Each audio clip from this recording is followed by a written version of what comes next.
Hey, we made it to Friday. Welcome in, everybody, to this brand new edition of the Pack-A-Day podcast. I'm your host, Andy Herman. You can follow me on Twitter at AndyHermanNFL. Want to go over some fan questions today is going to kind of be the crux of my YouTube video today. I had a bunch of really great questions come in. I asked for them on Twitter, and you guys responded with some really great questions. So I figured that would be kind of a fun way to go through this Friday and answer some of the questions that you guys have. I think again, you're going to enjoy the questions. I had some really good ones, so I'll go over that in just a minute, but I want to just address something very quick. I know some of you have reached out to me saying, still need to work on the audio. I've got a blue Snowball of some sort that I've been working with. I also realized I had some issues with some of it, and you guys have, a couple of you have pointed out my lighting because I wear a hat and there's a little bit of darkness here. I promise you it's just so you have to see less of my face, which you should be thanking me for. But I've got good news. I have got here a Yeti that I have yet to open. It just came today. I will be spending some time trying to set this up over the course of this weekend. Trying to get all the audio levels right and things like that. I've also got an arm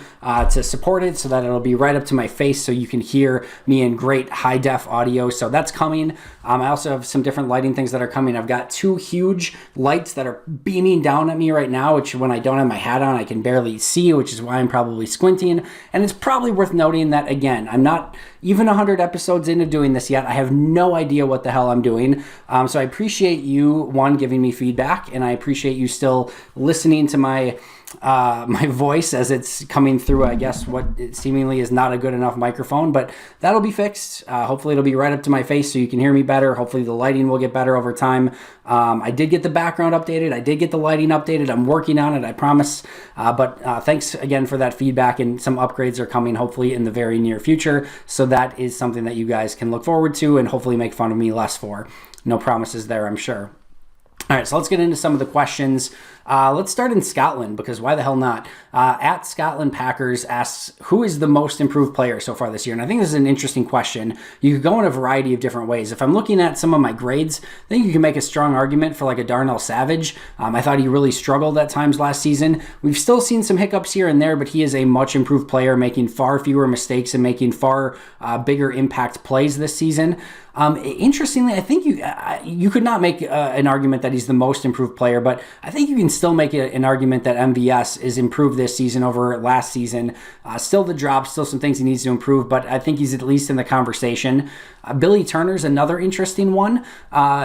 His downfall was really after his injury last year, which I've talked about in the past, but I think he's just been healthy this year. He's been solid. Has he been great? No, but the versatility, huge, and I just think he's playing probably a couple solid degrees better than what he was a season ago.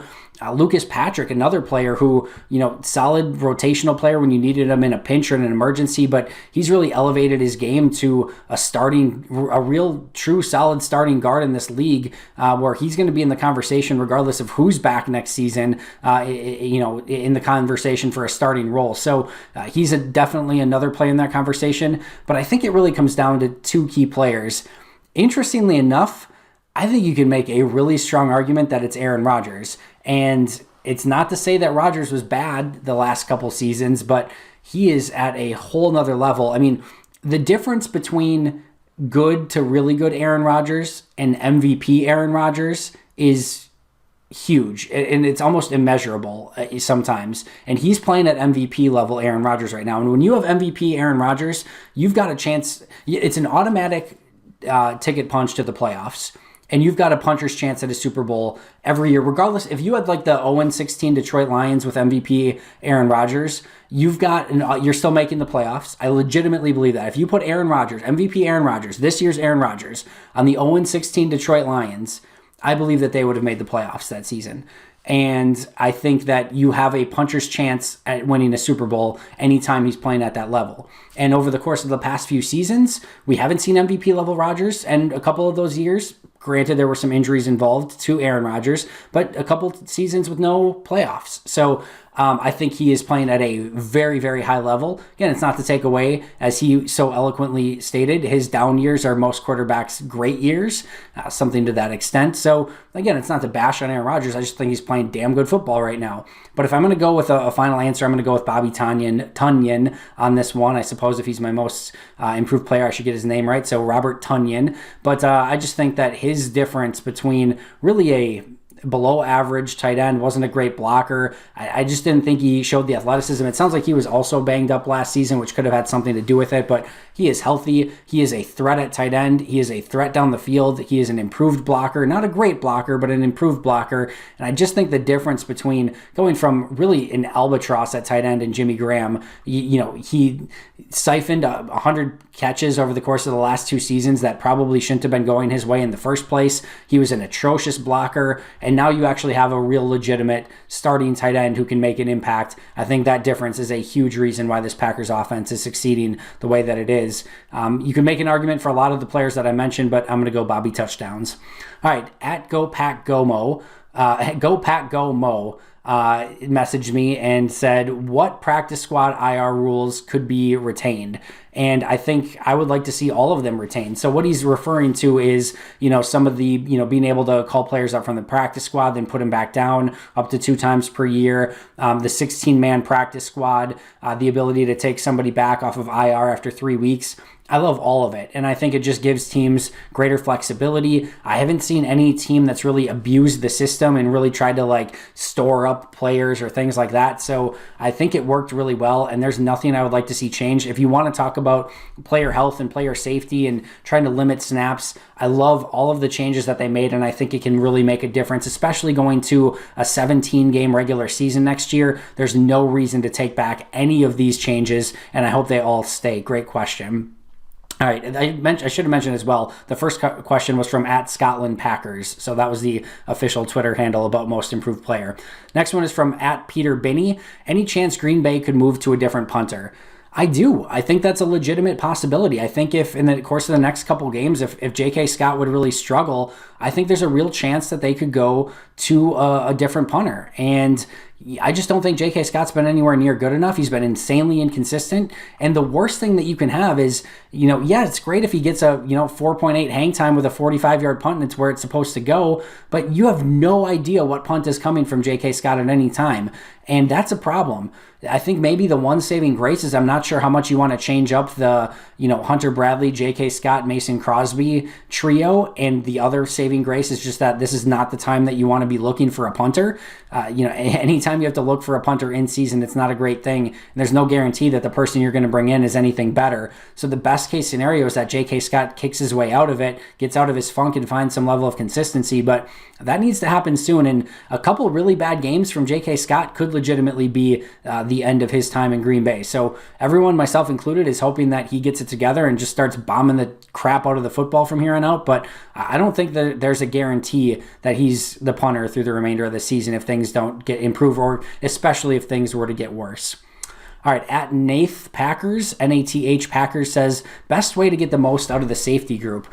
Another really good question. I think the interesting thing here is, of all the issues with the Packers defense over the course of the season, I think over the course of the last month or so, Mike Pettin and this defensive staff have really found the best way to utilize their safeties. I think we're seeing Adrian Amos play a little bit more of kind of the generic safety, if you will, with Darnell Savage being more of the playmaker up in the box. We've seen him blitz, we've seen him spy, we've seen him try to be the robber coming down in the box and maybe making some plays on the ball. He's got 3 interceptions over the course of the last few weeks, or a couple of weeks, I should say. And I think he's just flying around with the football more, making more plays. Needs to be a little bit more safe, but I really like how they're utilizing both of these players. I thought beginning of the season, both were players who struggled from time to time, but I think over the course of the last month to 6 weeks, I think you can actually make an argument that the safeties have been the strength of this defense. So I really like what they're doing, and right now I would not change too much up, and I would keep Amos and Savage doing exactly what they've been doing over the course of the last month or so. At Carey, Karry, the G, Carry the G. Would you rather have the Packers play at Lambeau or on the road in the playoffs? And I understand the assessment here and the argument here of the Packers have not been great at home, and maybe if they get the bye, they haven't been great after byes. They did win after a bye week last year with Seattle coming to Green Bay. I'm just never turning down a playoff game at Lambeau Field. I don't care about, I would love that fans were in the stands, but no matter what, I'm making teams come to Green Bay and play the Packers in the cold, in the frozen tundra of Lambeau Field, all of it. I think you have to use that as an advantage, and that has to play into who you are and what your identity is as a football team. The bitter cold of Lambeau Field in January. I know that, maybe the offense is best in prime conditions, but you've got to make sure that when teams come to Lambeau, they don't want to play you, and that has to be a huge advantage for your team.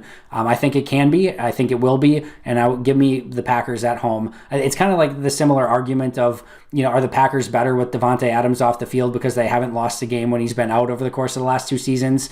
No, it's just happenstance. They played good games with him out, but do you really want Davante Adams off your team? No, you want him on your team every day of the week, period, end of story. You want to play your games at Lambeau, period, end of story. At DeBork87 says, how well will Tavon Austin mesh into Tyler Ervin's role?